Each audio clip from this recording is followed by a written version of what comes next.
52층 고층 빌딩에서 갑자기 강진이 발생했습니다. 통신은 두절되고 도로는 막혔습니다. 그런데 2km 떨어진 곳에 가족이 있다는 걸 알게 됩니다. 2024년 3월 태국 방콕에서 실제로 일어난 일입니다. 어느 한국인 아버지가 직면한 선택은 단 하나였습니다. 불과 2m 앞, 하지만 아래는 아득한 낭떠러지. 그 순간 그의 결정은 온 세계를 울렸습니다. 가장으로서, 아버지로서 지켜야 할 것들이 있을 때 사람은 얼마나 용감해질 수 있는지를 보여준 감동적인 실화를 지금부터 들려드리겠습니다. 잠깐 1초만 투자해서 좋아요, 구독 부탁드려요. 안녕하세요. 저는 이상우라고 합니다. 나이는 42이고 건축설계 엔지니어로 일하고 있습니다. 저희 회사는 국내뿐만 아니라 해외 프로젝트도 많이 담당하는 중견 건설 회사예요.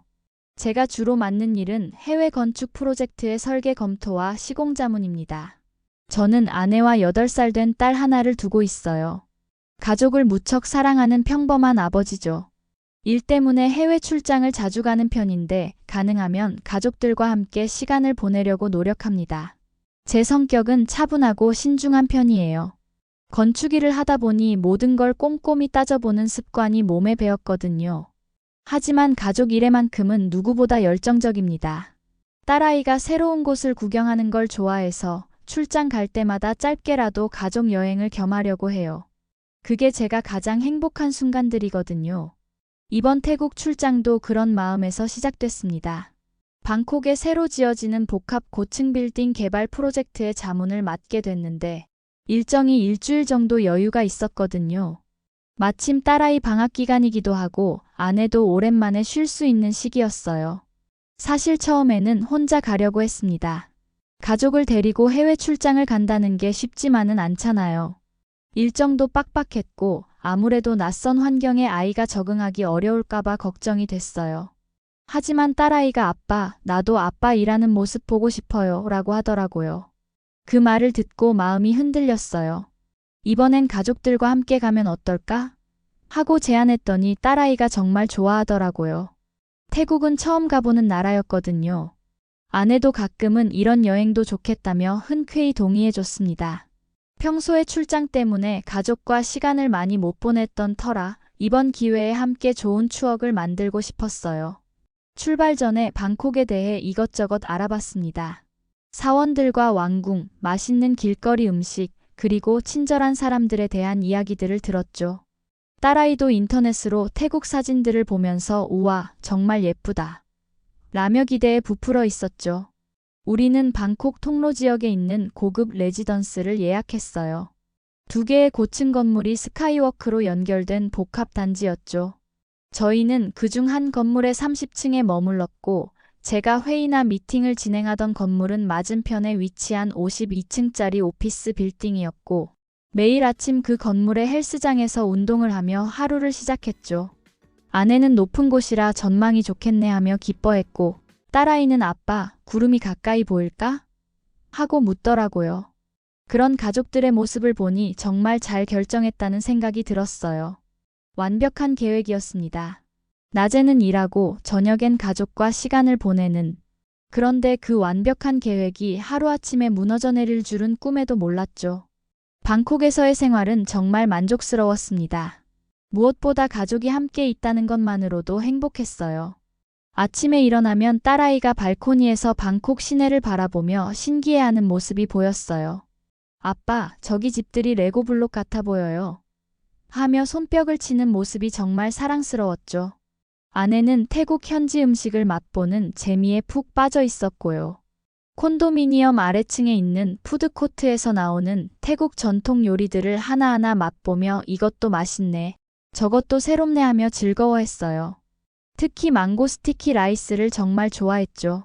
저는 매일 아침 6시 반이면 일어나서 52층 헬스장으로 갔습니다. 스카이워크를 건너는 것이 일상이 된 지 벌써 3년째였어요.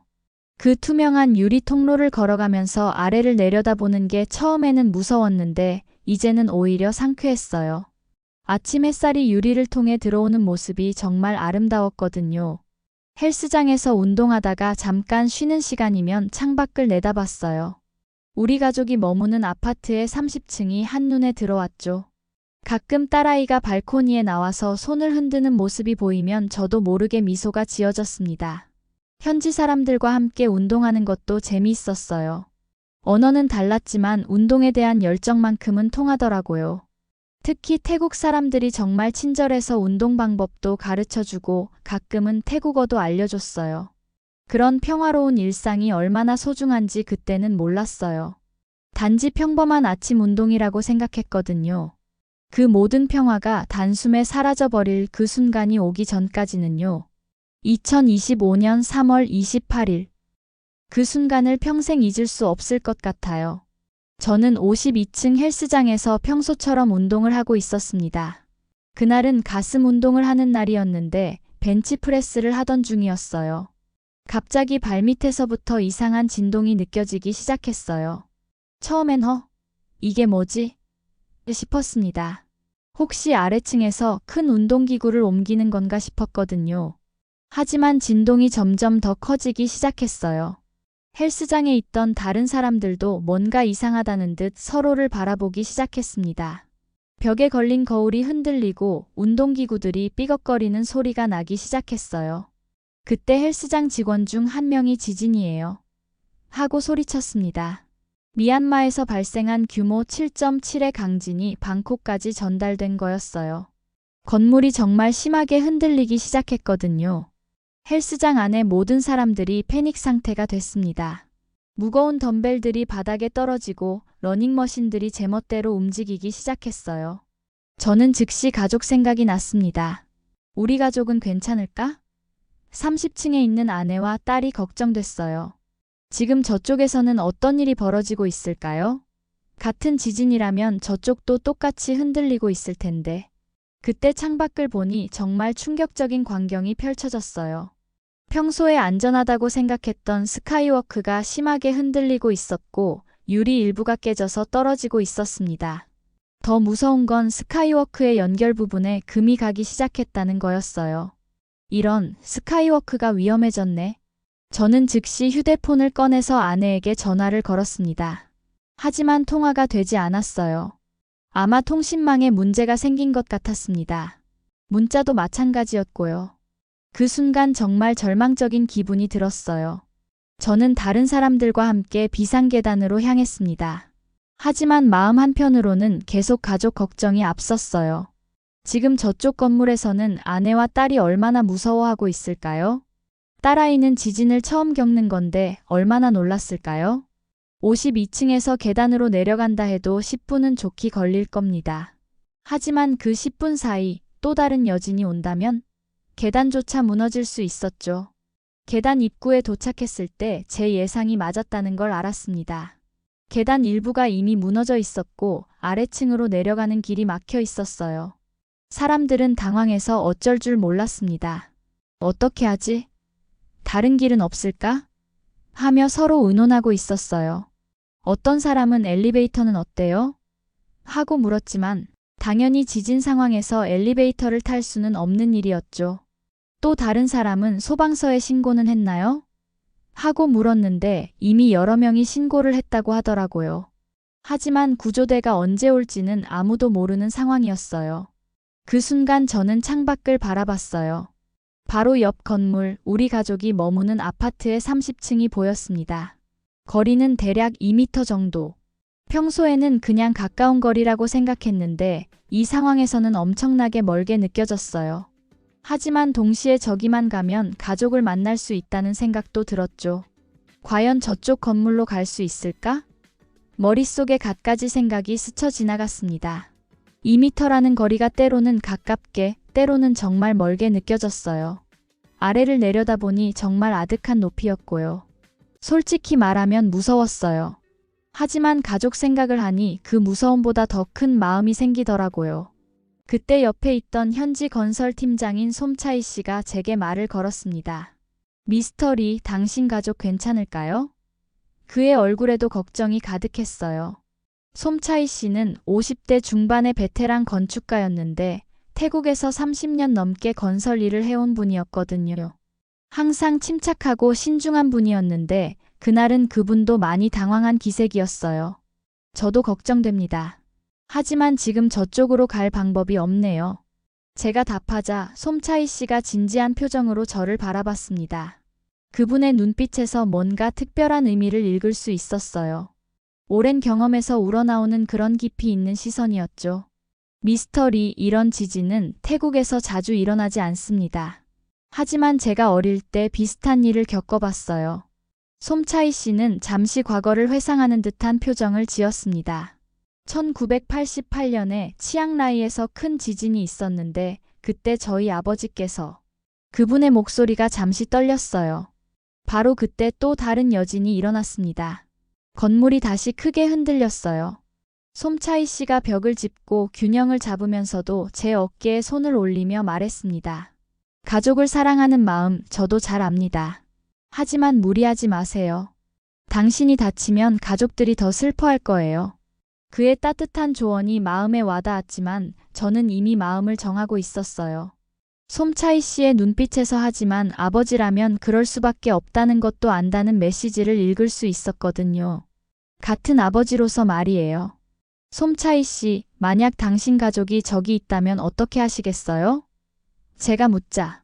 그는 잠시 망설이다가 고개를 끄덕였습니다. 아마 같은 생각을 할 거예요. 가족은 무엇보다 소중하니까요. 그 순간 우리 사이에 묘한 동질감이 생겼어요. 나라도 다르고 언어도 다르지만 가족을 사랑하는 마음만큼은 똑같았거든요. 솜차이 씨는 자신의 주머니에서 작은 부적 같은 걸 꺼내서 제게 건네줬습니다. 이건 제 할머니가 주신 거예요. 위험할 때 지켜준다고 하셨죠. 지금 당신이 더 필요할 것 같네요. 그의 진심이 느껴졌어요. 처음 만난 외국인인 저를 진정으로 걱정해주는 마음 말이에요. 하지만 정말 필요한 건 용기인 것 같아요. 솜차이 씨가 웃으며 대답했습니다. 용기는 이미 충분히 갖고 계신 것 같은데요. 아버지의 사랑이 바로 그런 거니까요. 그때 또 다른 여진이 일어났고 우리는 더 이상 망설일 시간이 없다는 걸 깨달았습니다. 태국은 사실 지진이 자주 일어나는 지역이 아니에요. 하지만 최근 들어 기후 변화와 지각 변동의 영향으로 예상치 못한 자연재해가 늘어나고 있다고 합니다. 특히 방콕 같은 대도시는 고층 건물이 많아져서 지진에 더욱 취약한 상황이었어요. 이 지역에는 예전부터 다양한 한국 기업들이 진출해 있었지만 최근 들어 대형 복합 개발 프로젝트에 대한 참여가 더욱 활발해졌습니다. 태국 정부가 외국인 투자 유치 정책을 강화하면서 저희 회사도 그런 흐름 속에서 이곳 프로젝트를 맡게 된 거였어요. 하지만 안전 기준이나 재해 대응 시스템은 아직 완벽하지 않았습니다. 특히 고층 건물의 비상 대피 시설이나 지진 대비책은 한국에 비해 부족한 면이 있었어요. 그래서 이런 상황이 닥쳤을 때 더욱 당황스러웠던 것 같아요. 솜차이 씨는 이런 상황에서도 침착함을 유지하려고 노력하는 분이었어요. 오랜 경험이 있는 현지인이라 그런지 저보다는 상황 판단이 빨랐죠. 하지만 그분도 이런 큰 지진은 처음 겪는다고 했어요. 이 정도 규모의 지진은 태국에서 정말 드문 일입니다. 라고 말씀하시면서요. 창밖을 내다보니 상황이 생각보다 심각했어요. 양쪽 건물 모두 심하게 흔들리고 있었고 유리창들이 계속 깨져나가고 있었습니다.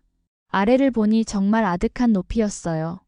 게다가 건물이 계속 흔들리고 있어서 정확한 거리를 재기도 어려웠어요. 평소에는 2m 정도로 보였는데 이 상황에서는 훨씬 멀게 느껴졌습니다. 바람도 세게 불고 있었고요. 주변 사람들은 저를 말렸습니다. 너무 위험해요. 다른 방법을 찾아봅시다. 하지만 시간은 계속 흘러가고 있었고 여진은 점점 더 강해지고 있었어요. 건물이 언제 무너질지 모르는 상황이었거든요. 저는 마음속으로 딸아이 얼굴을 떠올렸습니다. 아빠, 언제 와? 하고 묻던 그 맑은 목소리가 귓가에 맴돌았어요. 그리고 아내가 걱정스러워하는 표정도 생각났고요. 그들이 지금 얼마나 무서워하고 있을지 상상만 해도 가슴이 아팠습니다. 그 순간 저는 깨달았습니다. 지금까지 제가 살아온 모든 순간이 바로 이 순간을 위한 준비였다는 것을요.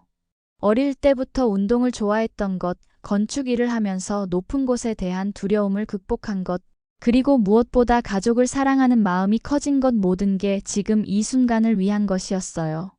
가장이라는 것, 아버지라는 것의 진짜 의미를 그때 비로소 알았습니다. 그건 단순히 돈을 벌어다 주고 가족을 보호하는 것만이 아니었어요. 정말 위험한 순간에 목숨을 걸고라도 가족을 지키는 것, 그게 진짜 가장의 역할이었던 거죠. 저는 솜차이 씨에게 말했습니다. 저 갑니다. 제 가족은 제가 지켜야 해요. 솜차이 씨가 제 손을 꽉 잡으며 말했습니다. 신의 가호가 있기를. 그의 진심 어린 응원이 저에게 큰 힘이 됐어요. 저는 창가로 다가가서 발코니 난간에 올라섰습니다. 바람이 정말 세게 불고 있었어요. 아래를 보니 어지러웠지만 앞만 보기로 했습니다. 옆 건물의 30층 발코니가 제 목표였어요. 심호흡을 크게 한번 하고 마음속으로 가족들에게 말했습니다. 금방 갈게. 조금만 기다려. 그리고 온 힘을 다해 뛰었습니다. 그 짧은 순간 제 몸이 공중에 떠 있는 게 느껴졌어요. 시간이 느려진 듯 세상의 소리가 멀어졌죠. 앞만 보자. 우리 가족만 생각하자. 그렇게 저는 단 2미터의 공간을 온 우주처럼 가로질렀습니다. 공중에 뜬 그 몇 초 동안 시간이 멈춘 것 같았습니다. 바람 소리도 건물이 무너지는 소리도 들리지 않았어요. 오직 가족을 향한 마음만이 저를 앞으로 밀어주고 있었습니다. 그런데 그때 뜻밖의 일이 일어났어요. 인근 건물에서 대피하던 한 현지 주민이 이 장면을 휴대폰으로 촬영하고 있었던 겁니다. 저는 그땐 몰랐지만 그 영상이 나중에 전 세계를 감동시키게 될 줄은 꿈에도 몰랐어요. 간신히 옆 건물 발코니에 착지할 수 있었습니다. 착지하면서 무릎이 접질렸고 손바닥이 바닥에 긁혔지만 살아있다는 것만으로도 감사했어요. 몇 초간 그 자리에 주저앉아 숨을 고른 후 떨리는 다리로 일어나 발코니 문을 향해 달려갔습니다. 스카이워크를 간신히 건넌 저는 반대편 건물로 들어섰습니다. 심장이 미친 듯이 뛰고 있었지만 이제 가족에게 갈 수 있다는 안도감이 들었어요. 엘리베이터는 당연히 멈춰 있었기 때문에 비상계단으로 향했습니다. 30층까지 내려가는 길은 정말 길게 느껴졌어요. 계단을 뛰어내려가면서 계속 생각했습니다. 가족들이 무사하기를, 다치지 않았기를. 숨이 차고 다리가 떨렸지만 멈출 수 없었어요. 30층에 도착해서 우리 집 문을 열었을 때 저는 잠시 멈춰 섰습니다. 집안이 너무 조용했어요. 여보, 서연아. 큰 소리로 불렀지만 대답이 없었습니다. 순간 가슴이 철렁 내려앉았어요. 설마 무슨 일이 생긴 건 아닐까요? 집안을 급하게 둘러봤습니다. 거실 테이블 위에 메모지 하나가 놓여 있었어요. 안에 글씨였습니다. 여보, 지진 때문에 서연이와 함께 아래로 대피했어요. 1층 로비에서 기다리고 있을게요. 무사히 와주세요. 사랑해요. 그 메모를 보는 순간 눈물이 날 뻔했어요. 가족들이 안전하게 대피했다는 안도감과 함께 저를 걱정하는 아내의 마음이 느껴졌거든요. 저는 즉시 메모를 주머니에 넣고 다시 계단으로 향했습니다. 30층에서 1층까지 내려가는 것은 또 다른 시련이었어요. 다리는 후들거렸고 스카이워크를 건너면서 다친 손목도 아팠지만 가족을 만난다는 생각 하나로 버텼습니다. 마침내 1층 로비에 도착했을 때 저는 인파 속에서 아내와 딸을 찾기 시작했습니다. 로비는 대피한 주민들로 가득했어요. 그때 멀리서 익숙한 목소리가 들렸습니다. 아빠? 딸아이 서연이의 목소리였어요. 인파를 헤치고 달려가니 아내와 딸이 로비 한 구석에 앉아 있었어요. 저를 본 순간 세 사람 모두 눈물이 터져 나왔습니다. 여보, 아빠, 우리 가족은 로비에서 뜨거운 재회를 했습니다. 모든 위험이 끝났다는 안도감과 함께 말이에요. 구조된 후 임시 대피소에서 지내는 동안 딸아이가 제게 말했어요. 아빠, 진짜 슈퍼맨 같았어요. 건물 사이를 날아다니는 게 정말 멋있었어요. 그 말을 듣고 저는 웃음이 나왔습니다. 아내도 제 손을 잡으며 말했습니다. 당신이 얼마나 우리를 사랑하는지 알 것 같아요. 정말 고마워요. 그 순간 저는 깨달았어요. 가장이라는 것, 아버지라는 것이 얼마나 큰 책임이면서 동시에 큰 행복인지를요. 가족을 사랑하는 마음, 위기 앞에서도 포기하지 않는 용기, 그런 소중한 가치들이 다음 세대로 전해져 가는 것을 느꼈습니다. 나중에 알게 된 일이지만 제 이야기가 전 세계 사람들에게 큰 감동을 주었다고 하더라고요. 코리안 파더 점프라는 제목으로 영상이 퍼지면서 수천만 명이 봤다고 해요. 특히 같은 아버지들에게 큰 반향을 일으켰다고 합니다. 나도 저런 상황이라면 같은 선택을 했을 것이라는 댓글들이 많았어요. 나라와 문화는 달라도 가족을 사랑하는 마음만큼은 똑같다는 걸 느꼈습니다. 태국 현지에서도 큰 화제가 됐어요. 현지 신문에서 저를 도시의 슈퍼맨이라고 불렀고 한국 대사관에서도 연락이 왔어요. 안전 확인차 전화를 주시면서 한국인들이 보여준 가족에 대한 사랑이 현지 사람들에게 좋은 인상을 남겼다고 말씀해 주셨어요. 과분한 평가라고 생각했지만 한국인으로서 뿌듯한 마음이었습니다. 하지만 저에게는 그 모든 것보다 가족이 무사한 게 가장 큰 보상이었어요. 지금 생각해보면 그때 제가 한 일은 정말 무모한 일이었을지도 모릅니다. 자칫하면 목숨을 잃을 수도 있었거든요. 하지만 저는 후회하지 않아요.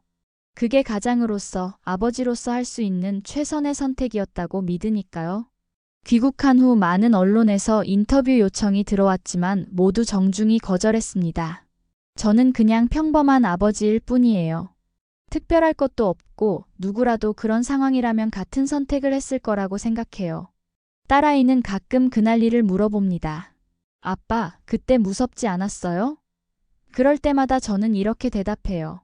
무서웠지. 하지만 너희들 생각하니까 용기가 났어. 사랑하는 사람들을 지키고 싶은 마음, 그 마음만 있다면 누구든 영웅이 될 수 있다고 생각합니다. 거창한 능력이나 특별한 힘이 필요한 게 아니에요. 진심으로 사랑하는 마음, 그것만 있으면 충분해요. 여러분도 소중한 사람들이 있으시죠? 그 사람들을 위해서라면 어디까지 갈 수 있는지 한번 생각해 보세요. 아마 여러분도 저처럼 예상보다 훨씬 용감한 사람일 거예요. 오늘 사연은 여기까지입니다. 좋아요와 구독, 그리고 댓글로 여러분의 생각을 들려주세요. 다음에도 따뜻한 이야기로 찾아뵙겠습니다.